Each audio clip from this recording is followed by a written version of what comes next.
نسألك يا من هو الله الذي الحمدللہ رب العالمین والصلاة والسلام علی سید الانبیاء والمرسلین اما بعد اعوذ باللہ من الشیطان الرجیم بسم اللہ الرحمن الرحیم تلک الرسول فضلنا بعضهم علی بعض صدق اللہ العظیم اللہم صلی علی محمد وعلی آل محمد وبارک وسلم رب اشرح لی صدری ویسر لی امری واحلل عقدۃ من لسانی یفقہوا قولی واجعل لی وزیرا من اہلی آمین یا رب العالمین۔ ناظرین کرام السلام علیکم ورحمۃ اللہ وبرکاتہ۔ پروگرام تعلیمات قرآن میں آپ کو خوش آمدید کہتے ہیں۔ الحمدللہ قرآن حکیم کے ایک ایک پارے کے مضامین کو ہم ایک ایک نشست میں سمجھنے کی کوشش کر رہے ہیں، اور آج جیسا کہ آپ کے علم میں ہے تیسرے پارے کے حوالے سے انشاءاللہ ہم گفتگو کریں گے۔ تیسرے پارے میں سورۃ البقرہ پر بھی بات ہوگی اور سورہ آل عمران کا بھی اسی میں آغاز ہوگا۔ آئیے ہمیشہ کی ترتیب کی طرح بات کو آگے بڑھاتے ہیں اور سب سے پہلے تعارف آپ کے سامنے رکھتے ہیں۔ تعارف کے حوالے سے پہلی بات جو بیان کی جا چکی ہے، قرآن کریم کے پارہ نمبر 3 کا مطالعہ یہ آج پیش کیا جائے گا انشاءاللہ۔ اسی ضمن میں آگے لکھا ہے سورۃ البقرہ رکوع نمبر 34 تا 40 اور یعنی آیات 253 تا 286، یہ پورا مقام سورۃ البقرہ کا تیسرے پارے میں شامل ہے، اور اسی کے بعد سورہ آل عمران کا آغاز ہوتا ہے۔ چنانچہ آگے لکھا ہے سورہ آل عمران رکوع 1 تا 9 یعنی آیات 1 تا 91، یہ آیات تیسرے پارے میں شامل ہیں۔ ان کے مضامین کا جائزہ بھی آپ کی خدمت میں پیش کیا جائے گا۔ اس کے بعد آگے بڑھتے ہیں مقاصد مطالعہ یعنی لرننگ آبجیکٹیوز، کیا آج ہم سیکھ رہے ہیں اور کیوں سیکھ رہے ہیں اور کیا کیا گوشے ہمارے سامنے آئیں گے۔ ہمیشہ ایک ہی بات آپ کے سامنے بیان کی جاتی ہے، اور آپ بھی دیکھ رہے ہوں گے کہ مقاصد مطالعہ کی ہیڈنگز ہمیشہ ایک ہی ہوتی ہیں۔ اس کی وجہ یہ ہے کہ ہر مرتبہ پارہ مختلف ہوتا ہے لیکن مقاصد ہمیشہ ایک ہی رہیں گے۔ وہ 3 باتیں ہیں۔ پہلی بات، پارہ نمبر 3 کی آیات کے مضامین کا جائزہ آیات کے اعتبار سے گروپس کی صورت میں آپ کے سامنے ہم پیش کرتے ہیں۔ پھر منتخب آیات کا مطالعہ، سلیکٹڈ آیات جس میں بہت پیارے پہلو ہوتے ہیں، علمی نکات کے حوالے سے بھی اور خاص طور پر عملی ہدایات کے حوالے سے ان کا ذکر بھی ہوگا۔ اور اگلی بات ہے مقاصد مطالعہ کے حوالے سے زیر مطالعہ آیات میں بیان شدہ اہم اوامر و نواہی کا تذکرہ یعنی ڈوز اینڈ ڈونٹس آج کے پارے میں بھی اس کے حوالے سے آپ کے سامنے ذکر کریں گے انشاءاللہ تعالی۔ ناظرین کرام اس کے بعد بات کو آگے بڑھاتے ہیں اور تعلیمات قرآن سیریز میں آج پارہ نمبر 3 ہے۔ آئیے اس کی آیات کا تجزیہ آپ کے سامنے رکھتے ہیں۔ پہلے سورۃ البقرہ کی آیات کا تجزیہ، کیونکہ اس سورت کی کافی آیات تیسرے پارے میں شامل ہیں۔ آئیے مطالعہ شروع کر رہے ہیں ہم آیت نمبر 253 سے۔ ذکر آیا انسان مجبور محض نہیں، مراد اللہ تعالیٰ نے بندے کو اختیار دیا ہے، البتہ بندہ جس طرف چلنا چاہے گا اللہ تعالیٰ اسی کی توفیق بھی دے دیں گے، اب وہ چاہے خیر کی طرف چلے چاہے وہ شر کی طرف چلے۔ اس کے بعد آیت نمبر 254 نجات اخروی کے لیے چور دروازوں کی نفی، مراد یہ ہے کہ اس مقام پر بتایا گیا کہ کل کی تیاری آج کر لو، کل کوئی دوستی، جھوٹی سفارش، کوئی تعلقات، مدد کہیں سے نہیں ملے گی، آج عمل کا موقع ہے، کل کے چور دروازوں پر پابندی لگا دی گئی۔ اس کے بعد آیت نمبر 255 آیت الکرسی توحید باری تعالیٰ کا خزانہ، اللہ تعالیٰ کی توحید کا بڑا جامع بیان، 10 جملے ایک ہی آیت الکرسی میں جو قرآن حکیم کے عظیم ترین آیت ہے، اللہ تعالیٰ کی ذات اور اللہ تعالیٰ کی صفات اور اللہ تعالیٰ کی عظمتوں کو بیان اس مقام پر عطا ہوا۔ پھر آیات 256 تا 257 کسی کو اسلام قبول کرنے پر مجبور نہیں کیا جائے گا، قبول اسلام میں جبر نہیں، لا اکراہ فی الدین، دین میں کوئی جبر نہیں، مراد قبول کرانے میں یعنی جبرن کسی کو مسلمان نہیں بنایا جائے گا۔ اس حوالے سے بات بالکل واضح، جو چاہے شکر گزار بنے جو چاہے ناشکرہ بنے، البتہ مختصراً ایک بات کہ جو قبول کر چکا اس سے دین اسلام کے تقاضوں پر پابندی کرائی جائے گی، مثلا نماز کی پابندی کرایا جانا۔ اس کے بعد آیت نمبر 258 نمرود پر اتمام حجت، ابراہیم علیہ السلام کا مکالمہ ہے نمرود کے دربار میں وقت بادشاہ کے سامنے، اور توحید کے ایسے کھلے دلائل اس کے سامنے پیش کی کہ وہ ہکا بکا رہ گیا۔ پھر آیت نمبر 259 اللہ مردوں کو کیسے زندہ کرے گا، ایک پورا مشاہدہ اللہ سبحانہ و تعالیٰ نے کرایا۔ حضرت عزیر علیہ السلام، یہ مفسرین نے نقل فرمایا، ایک بستی مردہ تھی، اللہ تعالیٰ نے ان کی نگاہوں کے سامنے، عزیر علیہ السلام کی نگاہوں کے سامنے ایک گدھا تھا، اس کو بھی زندگی عطا فرما دی، اور 100 برس گزر گئے اور کھانا ویسے کا ویسا محفوظ رہا، اللہ نے اپنی قدرتوں کا اظہار فرمایا۔ پھر آیت نمبر 260 حضرت ابراہیم علیہ السلام کے لیے اطمینان قلب کا سامان، 4 پرندوں کا مشہور واقعہ، انہیں ذبح کیا گیا اور ان کا مکسچر بنایا گیا اور 4 پہاڑیوں پر رکھ دیا گیا، اللہ کے حکم سے ہر پرندہ زندہ ہو کر دوڑتا چلا آیا۔ یوں اللہ تعالیٰ نے مشاہدات کرائے ابراہیم علیہ السلام کو۔ پھر آیات 261 تا 273 انفاق فی سبیل اللہ کے بیان پر قرآن حکیم کا نقطہ عروج۔ یہ دو رکوع ہیں، البقرہ آیات 261 تا 273۔ انفاق فی سبیل اللہ کیا ہے، اس کی عظمت کیا ہے، اس کی برکت کیا ہے، اخلاص کی اہمیت کیا ہے، دکھاوے کا برا انجام کیا ہوگا، تمہارے انفاق کے سب سے بڑھ کر مستحق کون، اور انفاق کا اجر کس قدر زیادہ ہے، یہ سارے مباحث ان دو رکوعوں میں اللہ سبحانہ وتعالیٰ نے عطا فرمائے۔ ایک نقطہ منتخب آیات کے مطالعے میں آپ کے سامنے رکھیں گے انشاءاللہ۔ پھر آیات 275 تا 276 فاضل سرمایے کا اعلیٰ اور گھٹیا استعمال۔ اللہ نے مال دیا، بچت ہے آپ کے میرے پاس، بہترین استعمال ہے اللہ کی راہ میں لگاؤ، انفاق فی سبیل اللہ، اور بدترین استعمال کیا ہے، سود کے دھندے پر کوئی لگا کر سود کمانے کی کوشش کرے جو کہ حرام۔ پھر آیت نمبر 277 نماز اور زکوٰۃ معاملات کی درستگی کا ذریعہ۔ اللہ والے ایمان والے وہ ہیں جو نماز قائم کرتے ہیں، زکوٰۃ ادا کرتے ہیں۔ نماز بدنی عبادت، زکوٰۃ مالی عبادت، جان و مال سے جب اللہ کی عبادت کریں گے تو معاملات درست ہوتے چلے جائیں گے۔ پھر آیات 278 تا 280 عملی اعتبار سے بدترین گناہ سود ہے۔ آگے تفصیل بھی بیان کریں گے۔ سود خوری کرنے والوں کو، سود کے معاملات میں مبتلا رہنے والوں کو اللہ اور اس کے رسول صلی اللہ علیہ وسلم سے جنگ کا ڈراوا دیا گیا ہے، یہ بات اس مقام پر بیان ہوئی۔ پھر آیت نمبر 281 to 81 آخرت میں جواب دہی کا احساس، عمل کی اصلاح کا ذریعہ۔ یہ ایک روایت کے مطابق آخری آیت تھی نزول کے اعتبار سے جو نبی صلی اللہ علیہ وسلم پر نازل ہوئی۔ آخرت کا یقین دل میں ہو تبھی عمل درست ہوتا چلا جائے گا۔ اس کے بعد ناظرین کرام اگلی آیت سورۃ البقرہ آیت نمبر 282، اور یہ قرآن حکیم کی طویل ترین آیت ہے۔ قرآن حکیم کی طویل ترین آیت کس موضوع پر ہے، آئیے پڑھتے ہیں۔ ادھار معاملے کے حوالے سے ہدایات قرآنی، قرض کا معاملہ، ادھار کا معاملہ جس کو ہم بڑا لائٹ لیتے ہیں، قرآن کی طویل ترین آیت اسی موضوع پر ہے کہ قرض کو لکھا جائے اور اس پر گواہ بھی بنائے جائیں۔ پھر آیت نمبر 284 اللہ کے ہر عمل کا محاسبہ ہوگا، اللہ تعالی ہم سب کے حساب کو آسان فرمائے، ہر بات اللہ کے ہاں پیش ہوگی، چاہے اندر چھپی ہوئی ہے یا زبان پر ہے یا عمل میں ہے۔ پھر البقرہ کی آخری دو آیات 285 اور 286 عرش الہی کے دو خزانے، معراج کی شب یہ دعائیں اور یہ آیات اللہ کے پیغمبر علیہ السلام کو عطا ہوئیں، آخری دو آیات البقرہ کی جن میں وہ دعائیں بھی واعف عنا واغفر لنا وارحمنا، یہ عرش الہی کے دو خزانے معراج کی شب نبی اکرم علیہ السلام کو عطا ہوئے۔ ناظرین کرام الحمدللہ تیسرے پارے میں البقرہ کی جو آیات تھیں ان کے مضامین کا تجزیہ آپ کے سامنے پیش کیا گیا۔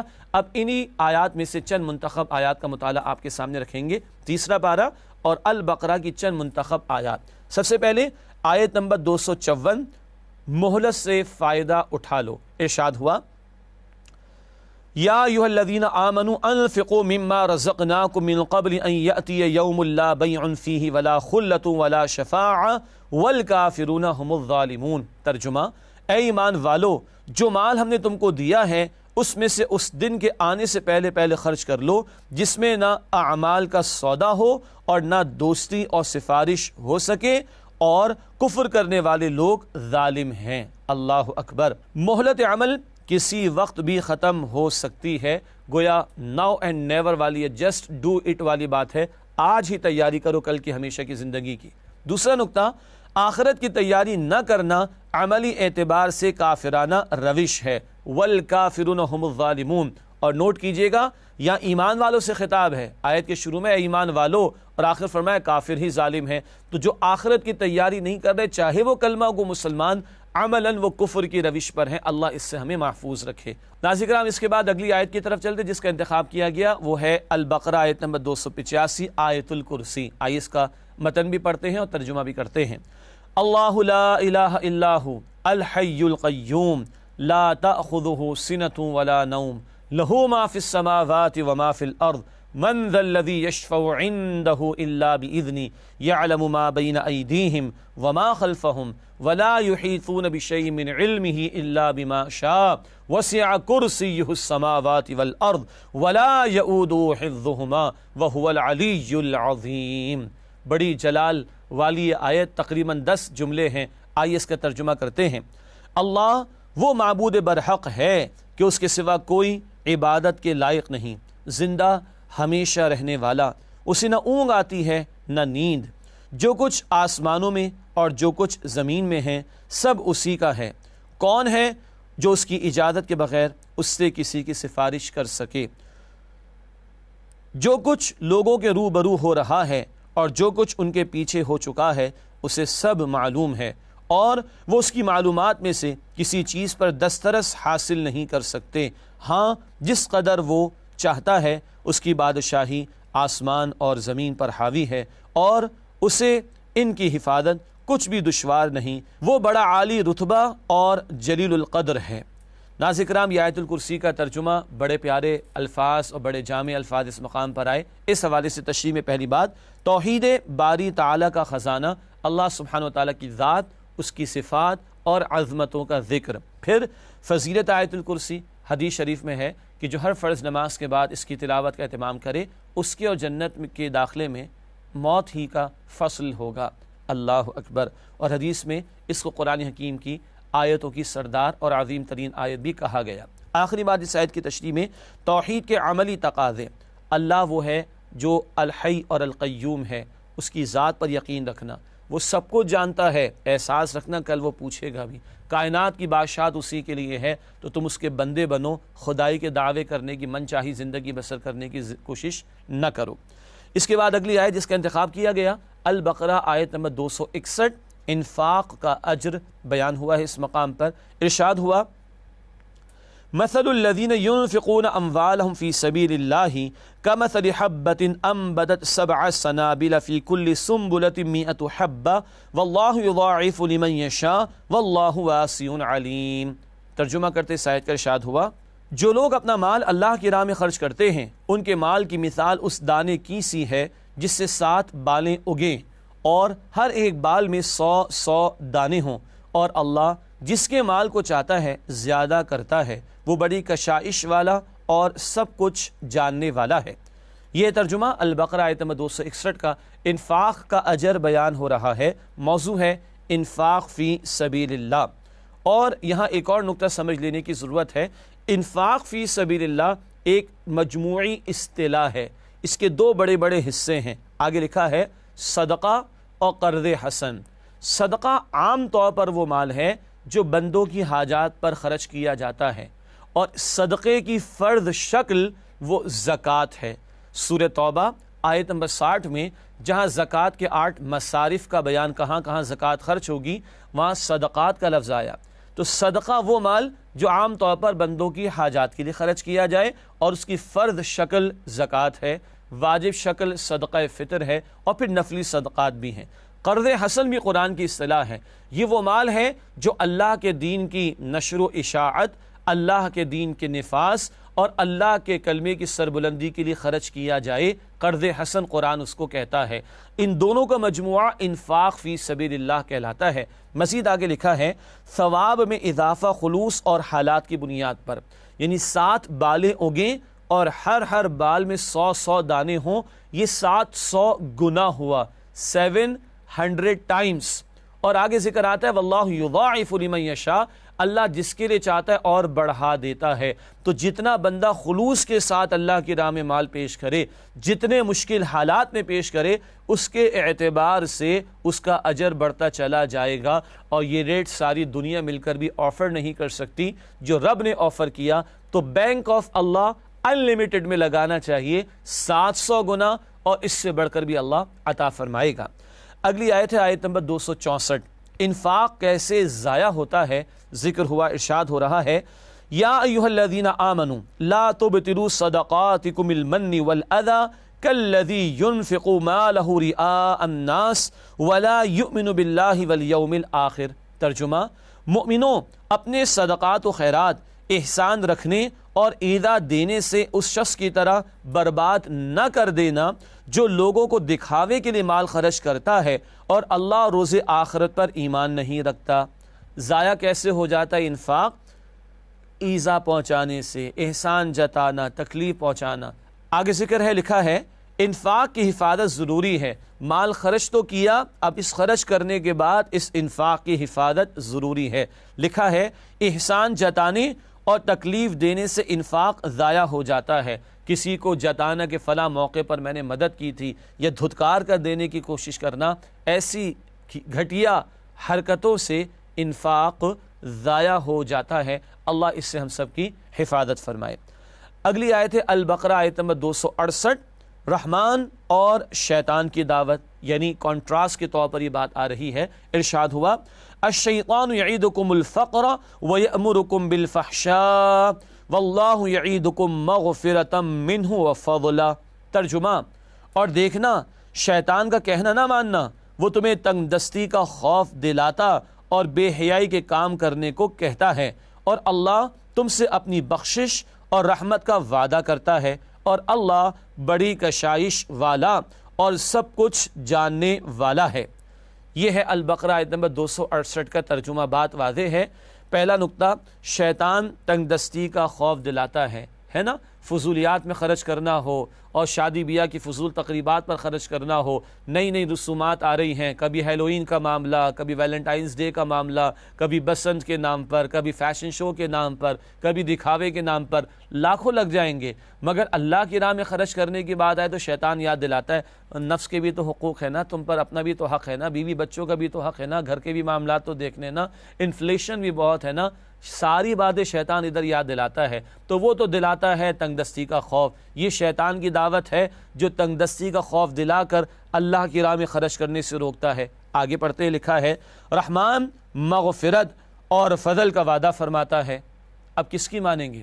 رحمان تو کہتا ہے 700 گنا اس سے بڑھ کر عطا کروں گا، رازق بھی وہ ہے، بھوکا تو نہیں مرنے دے گا ہمیں، جب تک ہماری جان میں جان ہے اس کا وعدہ ہے رزق میں تمہیں عطا کروں گا۔ تو رحمان کی دعوت ہے آؤ خرچ کرو، مغفرت کا وعدہ، فضل کا وعدہ، اور شیطان کی دعوت ہے تنگ دستی سے ڈراتا ہے۔ کس کی مان رہے ہیں یہ ہمیں جائزہ لینا چاہیے۔ ناظرین کرام، اگلی آیات ہیں البقرہ آیت نمبر 278 اور 279، 278 279۔ سودی معاملہ، اللہ اور رسول سے جنگ۔ ارشاد ہوا یا ایھا الذین آمنوا اتقوا اللہ وذروا ما بقی من الربا ان کنتم مؤمنین۔ ترجمہ، مومنو اللہ سے ڈرو اور اگر ایمان رکھتے ہو تو جتنا سود باقی رہ گیا ہے اس کو چھوڑ دو۔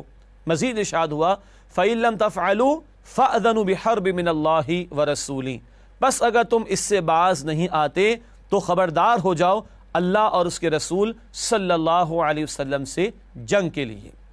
یہ ہیں آیات سود کی ممانعت کے حوالے سے، اور شدید ترین الفاظ اس مقام پر آئے۔ لکھا ہے آگے تشریح میں اعمال میں بدترین گناہ سودی معاملہ، عقیدے میں بدترین جرم، بدترین گناہ شرک، اور اعمال میں بدترین گناہ وہ سود کا معاملہ ہے۔ لکھا ہے سود سے متعلق ہر پہلو پر لعنت۔ حدیث میں ہے مسلم شریف کی روایت، اللہ کے رسول علیہ السلام نے لعنت فرمائی سود لینے والے پر، دینے والے پر، اس کا معاملہ لکھنے والے پر، اس کے گواہ بننے والے پر، اور معاملہ کرانے والے پر، اور فرمایا کہ سب برابر ہیں۔ اللہ کہتے ہیں اللہ اس کے رسول سے جنگ کے لیے تیار ہو جاؤ، اور اللہ کے رسول ہر ایک پر لعنت کر رہے ہیں صلی اللہ علیہ وسلم۔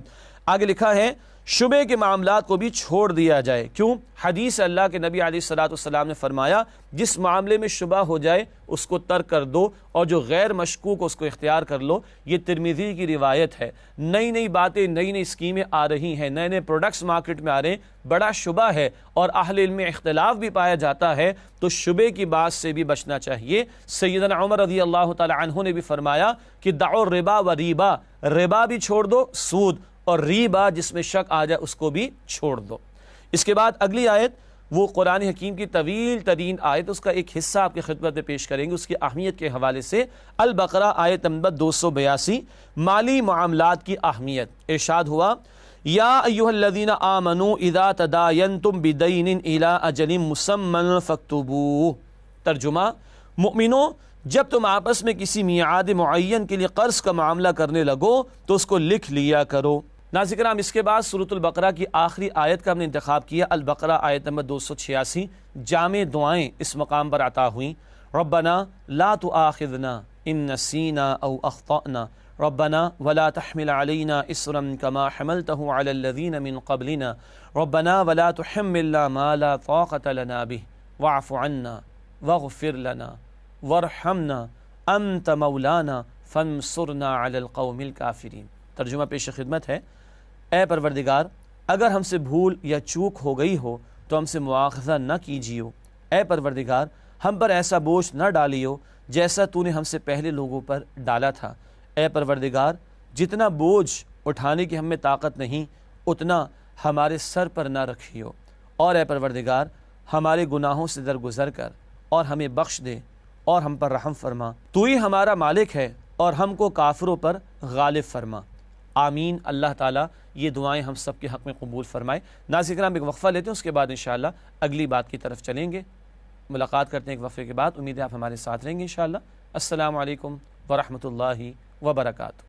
نسألك يا من هو الله الذي السلام علیکم ورحمۃ اللہ وبرکاتہ۔ ناظرین کرام پروگرام تعلیمات قرآن میں آپ کو خوش آمدید کہتے ہیں۔ آج ہم تیسرے پارے کے مضامین کا جائزہ لے رہے ہیں، اور وقفے سے پہلے سورۃ البقرہ کی آیات کا تجزیہ بھی آپ کے سامنے پیش کیا گیا اور منتخب آیات کا مطالعہ بھی آپ کے سامنے پیش کیا گیا۔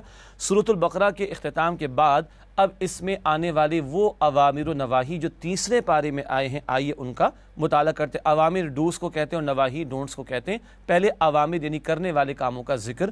سب سے پہلی بات انفاق فی سبیل اللہ، اللہ کی راہ میں خرچ کرنا، آیت نمبر 254۔ پھر مزید ذکر آیا انفاق فی سبیل اللہ، اللہ کی راہ میں مال خرچ کرنا، آیت نمبر 261۔ پھر عمدہ کلام کرنا، آیت نمبر 263۔ تفصیل میں نہیں جا رہے، اگر تم کسی کے ساتھ اچھائی نہیں کر سکتے تو برائی تو نہ کرو، نہیں دے سکتے تو عمدہ انداز سے معافی تلافی کر لو۔ پھر رضائے الہی کا حصول، آیت نمبر 265۔ جو خرچ کرو مقصود ہو اللہ کی رضا۔ صدقات کو پوشیدہ رکھنا، آیت نمبر 271، یعنی نفلی صدقات پوشیدہ طور پر دیا جانا یہی بہتر ہے۔ پھر رضائے الہی کا حصول، آیت نمبر 272، جو بھی مال خرچ کرو مقصد فقط ہونا چاہیے اللہ کی رضا۔ رائے حق میں لگے لوگوں کی مدد کرنا، آیت نمبر 273۔ انفاق فی سبیل اللہ کے اہم ترین مستحقین وہ لوگ ہیں جنہوں نے اپنے آپ کو اللہ کے دین کی خدمت کے لیے وقف کر دیا اور معاش کی جد و جہد نہیں کر سکتے، ان پر خرچ کرو۔ اس کے بعد انفاق فی سبیل اللہ کا ذکر پھر سے آیا، آیت نمبر 274۔ پھر نماز اور زکوٰۃ ادا کرنے کا ذکر ہوا، آیت نمبر 277۔ خوف آخرت اختیار کرنا، کل کی پیشی کا لحاظ رکھنا، آیت نمبر 281 میں ذکر ہوا۔ قرض کا معاملہ لکھ لینا، اس کا ذکر البقرہ آیت نمبر 282 میں ہوا، اس کا ہم نے مطالعہ بھی تھوڑا سا کیا تھا۔ قرض کے معاملے پر گواہ بنانا، آیت نمبر 282، لکھنے کا بھی ذکر ہے اور گواہ بنانے کی بھی تلقین ہے۔ امانت کی ادائیگی، آیت نمبر 282، قرض بھی ایک امانت ہے، واپس کرنا چاہیے، اور کوئی شے کسی نے گروی رکھوائی تو وہ بھی واپس کر دینی چاہیے۔ خوف آخرت، آیت نمبر 284، عمل تبھی درست ہوگا جب دل میں آخرت کا احساس ہو۔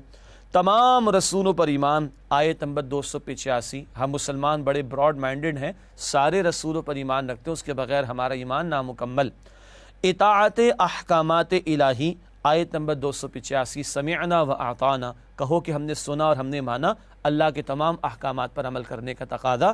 اور پھر آیت نمبر 286، اس میں ذکر آیا اللہ کے حضور توبہ اور دعا، بڑی جامع اور پیاری دعائیں البقرہ کی آخری آیت میں ہمارے سامنے آئی تھی، ہم نے ترجمہ بھی آپ کے سامنے رکھا تھا۔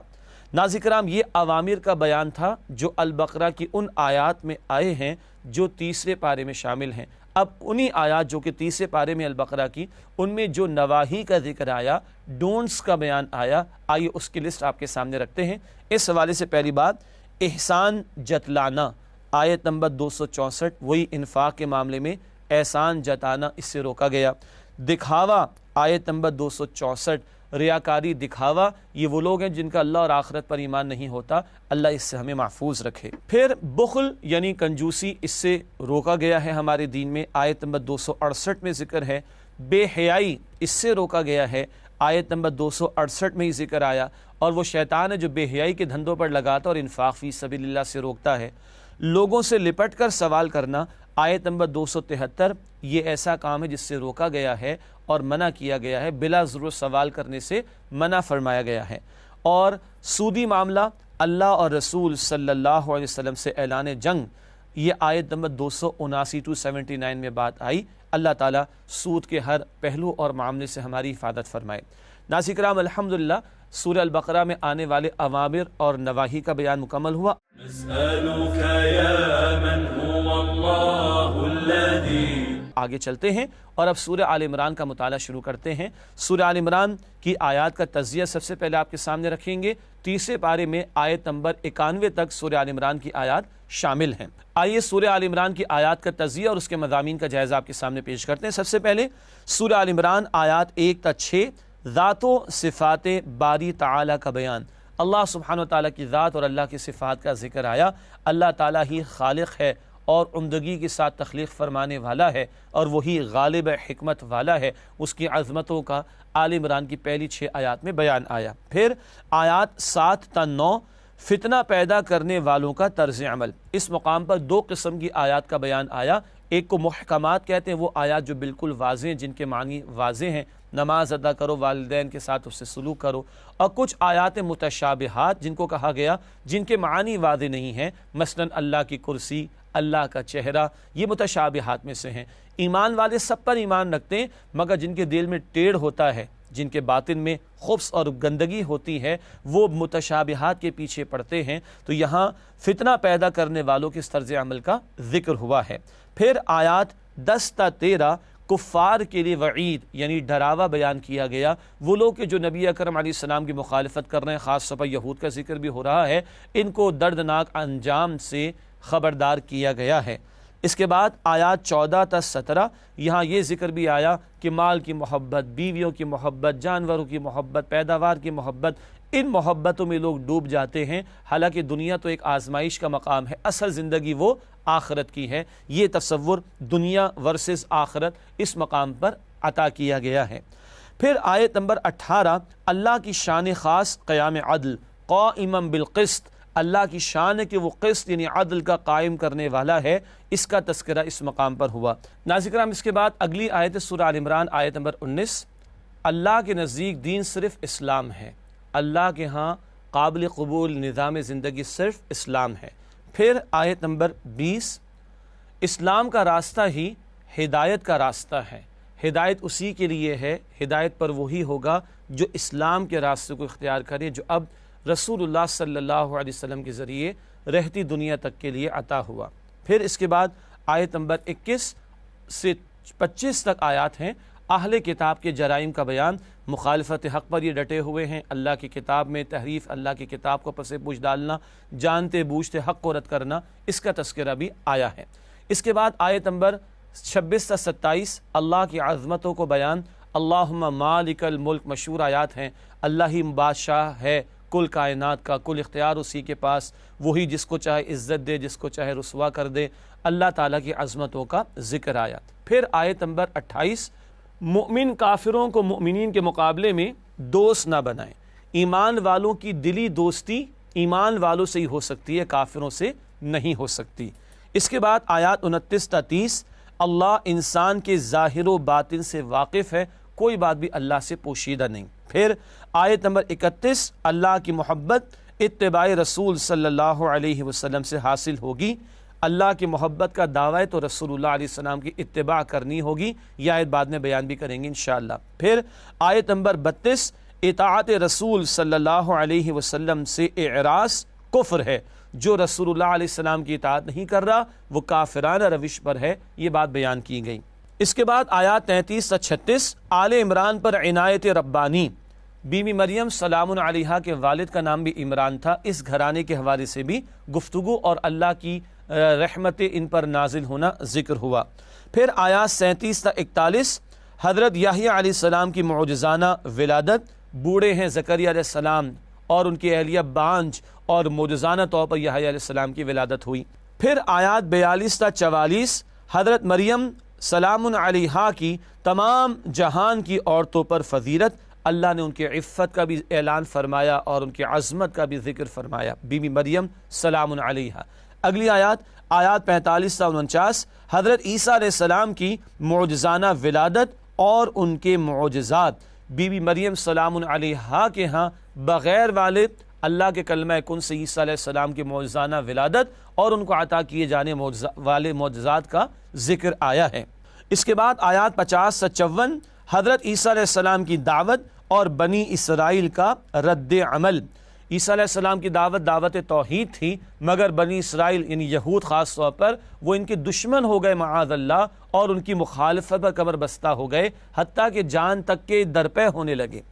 پھر آیات 55 تا 58 حضرت عیسیٰ علیہ السلام کا رفع آسمانی، سازش کر کے معاذ اللہ سولی دلوانے کی کوشش کی گئی عیسیٰ علیہ السلام کو، اللہ تعالیٰ نے انہیں زندہ آسمانوں پر بلند فرما لیا۔ پھر آیات 59 تا 63 حضرت عیسیٰ علیہ السلام کی مثال حضرت آدم علیہ السلام کی طرح ہے، یعنی عیسیٰ علیہ السلام اگر بغیر والد پیدا ہوئے تو ایسا تھوڑے کہ ان کو خدائی کا درجہ دے دیا جائے معاذ اللہ، پھر تو آدم علیہ السلام وہ تو بغیر والدین پیدا ہوئے، ان کا درجہ تو اور زیادہ آگے ہو جائے گا۔ نہیں، اللہ نے بغیر والدین آدم کو پیدا کیا علیہ السلام، اسی اللہ نے بغیر والد عیسیٰ کو پیدا کیا علیہ السلام۔ اس کے بعد آیات 64 تا 68 آل عمران کی اہل کتاب کے لیے دعوت، بڑا پیارا انداز ہے کہ مشترک امور سے دعوت کا کام شروع کیا جائے، بڑے پیارے آداب دعوت کے اس مقام پر عطا ہوئے ہیں۔ اس کے بعد آیات 69 تا 71 اہل کتاب کی مسلمانوں سے دشمنی، خصوصاً یہود بھی، کہ وہ مان کر نہیں دیتے بلکہ دشمن بنے بیٹھے ہیں کہ مسلمان بھی حق سے دور ہو جائیں۔ پھر آیات 72 تا 74 شعوری منافقت، یہود کی سازش، صبح ان میں سے کچھ نبی علیہ السلام کی محفل میں آتے، ایمان کا دعویٰ کرتے اور شام میں انکار کرتے تاکہ نفسیاتی طور پر لوگوں کو دین سے پھیرنے کی کوشش کرے معاذ اللہ۔ پھر آیات 75 تا 77 اہل کتاب میں نیک لوگ بھی ہیں، یہ قرآن کا اعجاز ہے، یہ اللہ کا کلام ہے اور اللہ کے کلام میں عدل اور توازن ہے۔ اگر کچھ خوبیاں اہل کتاب میں سے کچھ لوگوں میں ہیں، قرآن ان کا بھی ذکر فرماتا ہے، اس مقام پر بھی کیا گیا۔ آیت نمبر 78 یہود کا اللہ کی کتاب میں تحریف کرنا، البقرہ میں بھی اس کا ذکر تھا، آل عمران میں بھی ذکر آ رہا ہے، تبدیلی کر دینا۔ آیات 79 تا 80 نبی کے لیے امکان نہیں کہ وہ شرک کی تعلیم دے، یعنی پیغمبروں پر الزام تراشیاں ہوئیں اور عیسیٰ علیہ السلام کی طرف بھی غلط باتوں کو منسوخ کیا گیا، بتایا گیا کہ پیغمبر اللہ کی بندگی اور عبادت کی دعوت دیتے، نہ کہ معاذ اللہ بقول تمہارے وہ اس طرح کے امور کو بیان کرے جو شرکیہ طرز عمل ہوں۔ پھر آیات 81 تا 82 انبیاء کرام سے عہد خاص، یہ عہد خاص آخری رسول صلی اللہ علیہ وسلم کے تعلق سے بھی تھا، اور رسولوں سے اگر عہد لیا گیا تو وہ ان کی امتوں پر بھی لاگو ہوگا، گویا یہود و نصارہ کو آخری رسول نبی صلی اللہ علیہ وسلم پر ایمان لانے اور ان کی نصرت کرنے کی دعوت دی جا رہی ہے۔ آیت نمبر 83 پوری کائنات کا دین اسلام ہے، ساری کائنات کا ذرہ ذرہ اللہ کے حکم کے تابع ہے، اور یہ تابع ہو جانا، سرنڈر کر دینا، یہی اسلام ہے۔ پھر آیت نمبر 84 ہر نبی پر ایمان لانا ضروری ہے، کسی ایک پر بھی ایمان نہ لایا جائے تو پھر ایمان نامکمل اور ہے ہی نہیں بلکہ ایمان۔ آخر میں آیات 85 تا 91 اسلام کے سوا اور کوئی دین قابل قبول نہیں، یہی اسلام اللہ کے ہاں دین کے طور پر قابل قبول، اور اسی کو قبول کرنے کی دعوت اہل کتاب خصوصاً نصارہ کو بھی دی جا رہی ہے۔ ناظرین کرام، الحمدللہ سورہ آل عمران کی وہ آیات 1 تا 91 جو تیسرے پارے میں شامل ہیں، ان کا تجزیہ اور مضامین کا جائزہ آپ کی خدمت میں پیش کیا گیا۔ اب چلتے منتخب آیات کے مطالعے کی طرف، جو سورہ آل عمران کی چند وہ آیات ہیں جو تیسرے پارے میں شامل ہیں۔ سب سے پہلے آیت نمبر 7، آیات قرآنی کی دو اقسام۔ ارشاد ہوا هو الذی انزل علیک الکتاب منہ آیات محکمات ہن ام الکتاب واخر متشابہات فاما الذین فی قلوبہم زیغ فیتبعون ما تشابہ منہ ابتغاء الفتنة وابتغاء تأویلہ۔ ترجمہ، وہی تو ہے جس نے تم پر کتاب نازل کی، جس کی بعض آیتیں محکم ہیں اور وہی اصل کتاب ہیں، اور بعض متشابہ ہیں، تو جن لوگوں کے دلوں میں کجی ہے وہ متشابہات کا اتباع کرتے ہیں تاکہ فتنہ برپا کر دیں اور مراد اصلی کا پتہ لگائیں۔ ناظرین کرام، اس مقام پر دو قسم کی آیات کا بیان وہ آگے ہم نے لکھا ہے، محکمات اور متشابہات۔ محکمات جن کے معنی واضح، جس میں اکثر احکامات بھی ہیں، اور متشابہات جن کے معنی واضح نہیں، جیسے کہ اللہ کا ہاتھ، اللہ کی کرسی، اللہ کا چہرہ۔ کیا ہونا چاہیے طرز عمل؟ آگے لکھا ہے اہل ایمان کا رویہ سب پر ایمان اور محکمات پر توجہ۔ ساری آیات کو مانتے ہیں مگر محکمات جس میں ڈوز اینڈ ڈونٹس کرنے کے تقاضے، ان پر فوکس ہوتا ہے، اور یہی عملی پہلو بھی ہے اللہ کی کتاب کا۔ اگلا نقطہ اہل باطل کا رویہ متشابہات پر توجہ، معنی تلاش کرنے کے پیچھے رہیں گے، لگے رہیں گے، اور عمل سے کوئی تعلق نہیں ہوگا، یہ اہل باطل کا رویہ ہوا کرتا ہے۔ اس کے بعد اگلی آیت سورہ آل عمران آیت نمبر 14 حب دنیا کا بیان اس مقام پر ارشاد ہوا زُيِّنَ لِلنَّاسِ حُبُّ الشَّهَوَاتِ مِنَ النِّسَاءِ وَالْبَنِينَ وَالْقَنَاطِيرِ الْمُقَنطَرَةِ مِنَ الذَّهَبِ وَالْفِضَّةِ وَالْخَيْلِ الْمُسَوَّمَةِ وَالْأَنْعَامِ وَالْحَرْثِ ذَلِكَ مَتَاعُ الْحَيَاةِ الدُّنْيَا وَاللَّهُ عِندَهُ حُسْنُ الْمَآبِ۔ ترجمہ: لوگوں کو ان کی خواہشوں کی چیزیں یعنی عورتیں اور بیٹے اور سونے اور چاندی کے بڑے بڑے ڈھیر اور نشان لگے ہوئے گھوڑے اور مویشی اور کھیتی بڑی زینت دار معلوم ہوتی ہیں، مگر یہ سب دنیا ہی کی زندگی کے سامان ہیں اور اللہ کے پاس بہت اچھا ٹھکانہ ہے۔ دو نکتے آپ کے سامنے رکھیں گے تشریح میں۔ پہلی بات، دنیا عارضی اور آخرت دائمی ہے۔ یہ ساری چیزیں ضرورت کی بھی ہیں، بس ضرورت کی حد تک ان کو اختیار کیا جائے اور ان کو مقصود نہ بنایا جائے، اس لیے کہ دنیا عارضی، یہ چیزیں بھی عارضی ہیں اور اصل زندگی وہ آخرت کی ہے۔ لکھا ہے آگے مزید، دنیاوی اسباب کو درست انداز سے استعمال کر کے آخرت میں مفید بنایا جا سکتا ہے۔ اللہ تعالی ہمیں توفیق دے، رہیں دنیا میں مگر تیاری اصل زندگی آخرت کی کریں۔ اس کے بعد اگلی آیت ہے سورہ آل عمران آیت نمبر 19، اسلام نظام زندگی ہے۔ ارشاد ہوا، ان الدین عند اللہ الاسلام۔ ترجمہ: دین تو اللہ کے نزدیک اسلام ہے۔ تشریح کے حوالے سے پہلی بات، اسلام ریلیجن نہیں بلکہ کوڈ آف لائف ہے۔ یہ بدقسمتی ہے کہ آج مسلمان بھی اسلام کو ریلیجن سمجھ بیٹھے، جبکہ ریلیجن انفرادی زندگی تک محدود ہوتا ہے۔ اسلام ایک دین ہے، نظام حیات، اور پوری زندگی اور انفرادی اجتماعی دونوں گوشوں کے لیے رہنمائی دیتا ہے۔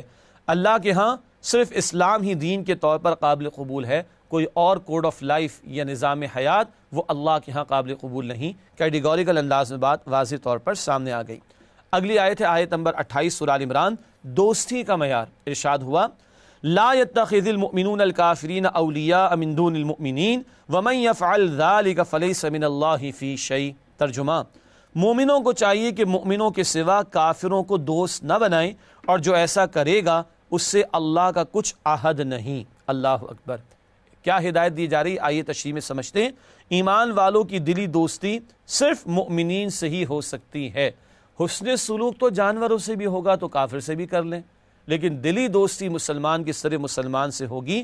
غیر مسلموں سے عمدہ برتاؤ جائز ہے، مگر دلی دوستی مسلمان کی سر مسلمان سے ہی ہو سکتی ہے۔ بہت بڑا تقاضا آج کے تناظر میں بڑا غور و فکر کرنے کے حوالے سے ضرورت ہے۔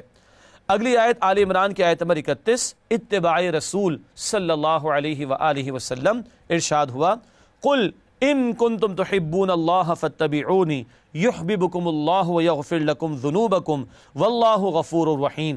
ترجمہ: اے پیغمبر، لوگوں سے کہہ دیجئے کہ اگر تم اللہ کو دوست رکھتے ہو تو میری پیروی کرو، اللہ بھی تمہیں دوست رکھے گا اور تمہارے گناہ معاف کر دے گا، اور اللہ بخشنے والا مہربان ہے۔ اللہ سے محبت کے دعوے کے لیے معیار بیان ہو رہا ہے، وہ کیا ہے؟ تشریح میں پہلی بات، اللہ کی محبت کا معیار اتباع رسول صلی اللہ علیہ وسلم ہے۔ مزید لکھا ہے، اتباع زندگی کے تمام امور میں مطلوب ہے، کھانے پینے میں بھی، لباس میں بھی، سونے جاگنے میں بھی، نماز میں بھی، روزے میں بھی، اور طائف کی گلیوں والا پہلو بھی، دعوت دین، اور احد کے میدان والا پہلو بھی، نفاذ دین کی جد و جہد۔ لکھا ہے مزید، سنت کا وسیع تصور پیش نظر رکھنا ضروری ہے۔ اتباع ہر گوشے ہر میدان میں کرنی ہے، یہاں تک کہ سب سے بڑا میدان اللہ کے دین کی دعوت اور اللہ کے دین کے نفاذ کی جد و جہد ہے۔ ناظرین کرام، اسی کے ساتھ اجازت چاہیں گے اور اگلے پروگرام میں چوتھے پارے کے مضامین کا جائزہ آپ کے سامنے پیش کریں گے انشاءاللہ۔ وآخر دعوانا ان الحمدللہ رب العالمین، والسلام علیکم ورحمۃ اللہ وبرکاتہ۔ نسألك يا من هو الله الذي